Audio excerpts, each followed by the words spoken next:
इते अवासा बी अहम खबर शेयर कंदासीं। आर्मी चीफ सां डिफेंस फोर्सेस ऑस्ट्रेलिया के सरबराह जनरल एंगल्स जे कैम्बल की मुलाकात थी आहे। मुलाकात दौरान ॿि तरफ़नि पेशवाराणियुनि दिलचस्पियुनि वारनि मामलनि ते ॻाल्हियूं थियूं आहिनि। अवासा ख़बर शेयर कंदासीं। ब्रेकिंग न्यूज़ आहे। आलमी ऐं इलाक़ाई सलामती के मामलनि ऐं ॿिन्ही मुल्कनि जी फ़ौज विच में सरकार ते ॻाल्हियूं थियूं। मिलिट्री टू मिलिट्री ॿि तरफ़नि लाॻापनि खे वधीक मज़बूत करण ते ख़्वाहिश जो इज़हार कयो वियो। ISPR जो अहिड़ो चवणु आहे।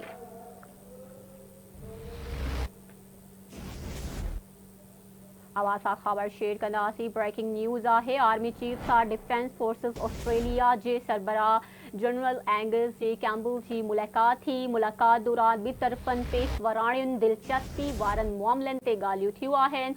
ISPR जो अहिड़ो चवणु आहे। अवासा ख़बर शेयर कंदासीं। आलमी ऐं इलाक़ाई सलामती के मामलनि ऐं ॿिन्ही मुल्कनि जी फ़ौज विच में सरकार ते ॻाल्हियूं थियूं। मिलिट्री टू मिलिट्री ॿि तरफ़नि लाॻापनि खे वधीक मज़बूत करण ते ख़्वाहिश जो इज़हार कयो वियो। ISPR जो अहिड़ो चवणु आहे।